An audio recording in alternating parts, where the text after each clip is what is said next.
المقدمة. في عالم يسرع بشكل لا يصدق، يصبح الوقت هو أغلى ما نملك. ويسأل الكثيرون أنفسهم سؤالا مهما: ما السر الذي يجعل بعض الناس يحققون نجاحا كبيرا في حياتهم، بينما يبقى الآخرون يدورون في نفس الدائرة يوما بعد يوم؟ الإجابة في الغالب ليست سرا غامضا، بل هي عادة صباحية بسيطة قد تغير مسار الحياة بأكملها. ففي الساعات الأولى من الصباح، حيث يكون العالم هادئا والعقل صافيا والتركيز في أعلى مستوياته، يكمن الفرق الحقيقي بين الحياة العادية والحياة الاستثنائية. فكرة نادي الساعة 5 صباحا تقول ببساطة: استيقظ مبكرا وامتلك أول ساعة من يومك لتمتلك بعد ذلك يومك كله. فهذه الساعة القصيرة قد تكون المفتاح الذي يفتح أبواب الإنجاز والتطور الشخصي. وبما أننا نسعى دائما لتقديم أفكار وكتب تساعدك على تطوير نفسك وبناء حياة أفضل، فلا تنسى أن تشترك في القناة وتفعل زر الجرس ليصلك كل جديد نقدمه لك في رحلة التطور والنجاح. في هذا الفيديو سندخل معا إلى عالم هذه الفكرة الملهمة، وسنكتشف كيف يمكن لعادة صباحية بسيطة أن تغير طريقة تفكيرك وتنظم يومك وتفتح أمامك بابا جديدا لحياة أكثر نجاحا وإنتاجية. الفصل الأول: قوة الاستيقاظ في الساعة 5 صباحا. في حياة كل إنسان لحظات قليلة قادرة على تغيير مساره بأكمله، ومن بين هذه اللحظات تأتي لحظة الاستيقاظ في الصباح الباكر. فعندما يختار الإنسان أن يبدأ يومه قبل الجميع، فهو في الحقيقة يمنح نفسه فرصة ذهبية للسيطرة على يومه بدلا من أن يسير خلف ضغوطه. الساعة 5 صباحا ليست مجرد وقت مبكر فقط، بل هي مساحة هادئة قبل أن يبدأ العالم ضجيجة. في هذه اللحظات يكون العقل صافيا، والأفكار أكثر وضوحا، والطاقة الذهنية في أعلى مستوياتها. وهنا يكمن السر الذي يعتمد عليه كثير من القادة ورواد الأعمال والأشخاص الناجحين حول العالم. عندما تستيقظ في هذا الوقت، أنت لا تزيد ساعات يومك فقط، بل تزيد جودة هذه الساعة. فالساعة الواحدة في الصباح المبكر قد تكون أكثر إنتاجية من 3 ساعات في أوقات أخرى من اليوم. ومع الاستمرار في هذه العادة، ستلاحظ تغييرا حقيقيا في طريقة تفكيرك وإدارتك لوقتك. فالصباح المبكر لا يغير جدولك فقط، بل يغير هويتك أيضا، ويجعلك شخصا أكثر انضباطا ووضوحا في أهدافه. الفصل الثاني: قصة نادي الساعة 5 صباحا. تبدأ قصة نادي الساعة 5 صباحا بحكاية ملهمة تجمع بين أشخاص يبحثون عن تغيير حقيقي في حياتهم.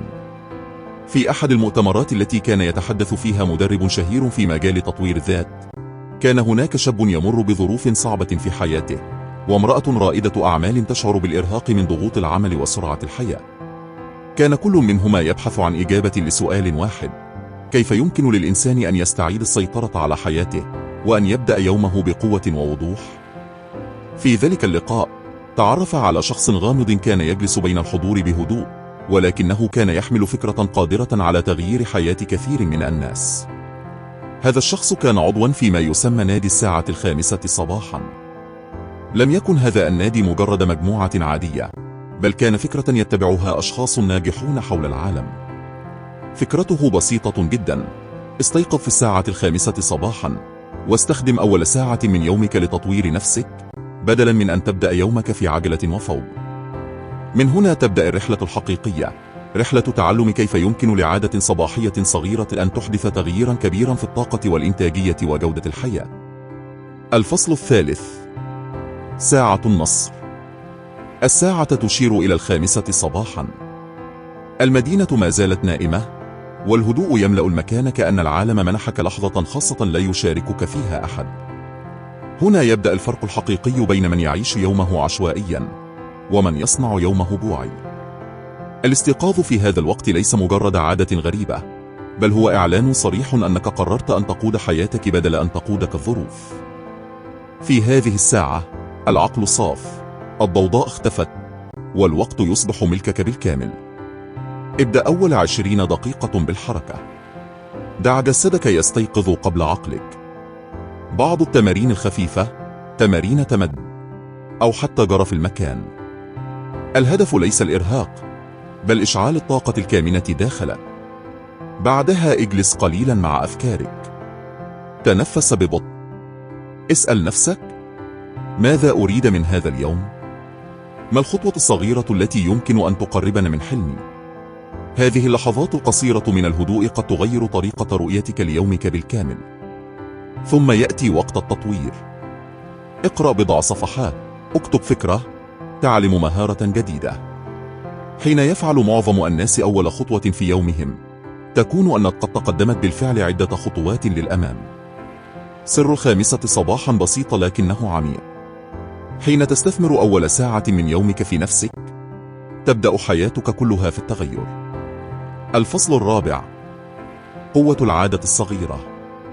النجاح لا يصنعه يوم واحد استيقظت فيه مبكرا، ولا أسبوع التزمت فيه بالحماس. النجاح الحقيقي يصنعه التكرار الهادئ للأشياء الصغيرة.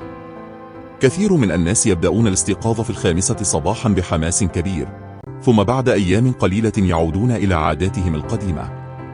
ليس لأنهم ضعفاء، بل لأنهم حاولوا تغيير كل شيء دفعة واحدة.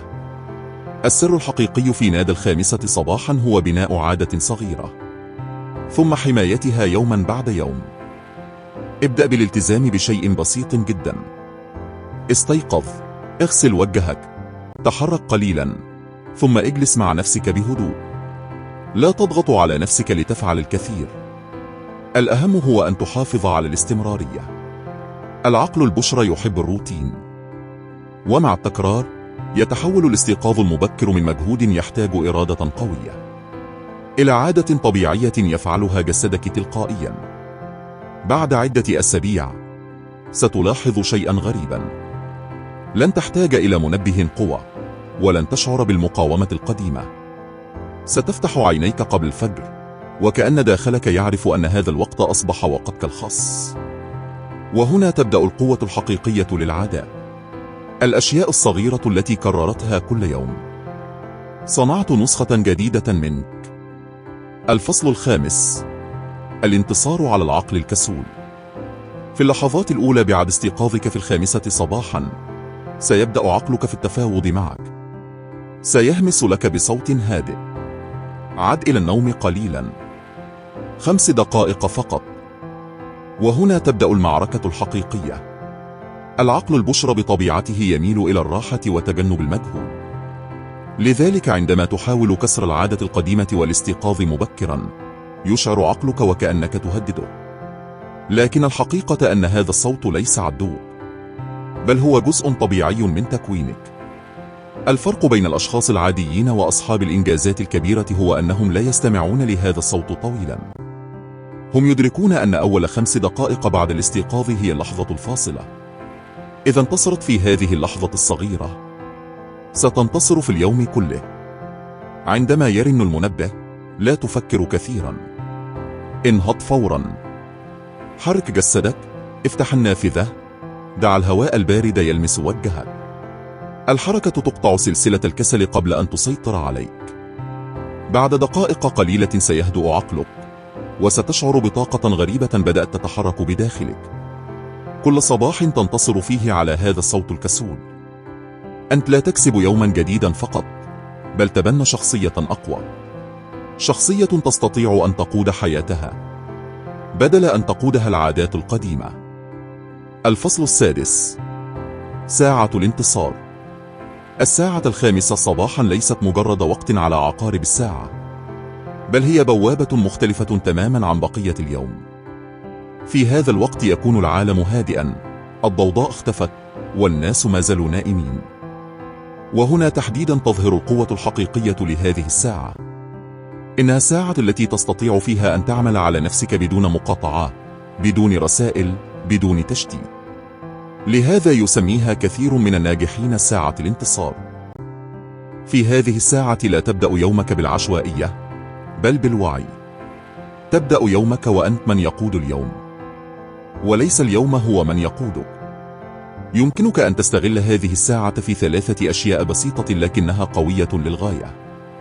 أولا، حركة الجسد. بضع دقائق من التمارين الخفيفة أو التمدد توقظ جسدك وتضخ الطاقة في عروقك. ثانيا، هدوء العقل. لحظات من التأمل أو التنفس العميق تساعدك على تصفية ذهنك وتحديد نيتك لهذا اليوم. ثالثاً، تنمية الذات. قراءة صفحات من كتاب، تعلم مهارة جديدة، أو تخطيط ليومك. هذه الثلاثية البسيطة يمكنها أن تغير شكل يومك بالكامل. ومع مرور الأيام ستكتشف أن الساعة 5 صباحا لم تعد مجرد عادة، بل أصبحت سلاحك السري الذي يمنحك تقدما يوميا بينما بقية العالم ما زال نائما. الفصل السابع، قوة الاستمرارية. الكثير من الناس يعتقدون أن النجاح يأتي من لحظة كبيرة أو قرار ضخم يغير الحياة في يوم واحد، لكن الحقيقة مختلفة تماما. النجاح في الغالب يولد من أفعال صغيرة تتكرر كل يوم. الاستيقاظ في 5 صباحا لن يغير حياتك في يوم أو يومين، لكن عندما يتحول إلى عادة يومية تبدأ نتائجه في الظهور بهدوء. في البداية قد تشعر بالتعب، وقد يقاومك عقلك لأن الخروج من منطقة الراحة ليس أمرا سهلا، لكن مع كل صباح تستيقظ فيه مبكرا أن تبنى شيئا غير مرئي. تبنى الانضباط. والانضباط هو القوة التي تفصل بين من يحلمون ومن يحققون أحلامهم. فالشخص الذي يلتزم بعاداته الصغيرة يوما بعد يوم حتى عندما لا يكون لديه حافز هو الشخص الذي يتقدم دائما خطوة إضافية عن الآخرين. ومع مرور الوقت ستكتشف أن ساعة واحدة يوميا قد صنعت فارقا هائلا. كتاب تقرأه كل صباح يتحول إلى معرفة كبيرة. تمرين بسيط يتحول إلى صحة أفضل. وخطة صغيرة تتحول إلى إنجازات حقيقية. القوة الحقيقية إذا ليست في البداية القوية، بل في الاستمرار. فالاستمرارية هي السر الذي يحول العادات الصغيرة إلى نجاحات كبيرة. الفصل الثامن، معادلة 20 في 20. من أسرار الاستيقاظ في 5 صباحا أن هذه الساعة الهادئة تمنحك فرصة نادرة للتركيز على نفسك قبل أن يبدأ ضجيج العالم. ولهذا يقترح الكتاب طريقة بسيطة لتنظيم أول ساعة من يومك تعرف بمعادلة 20 في 20 في 20.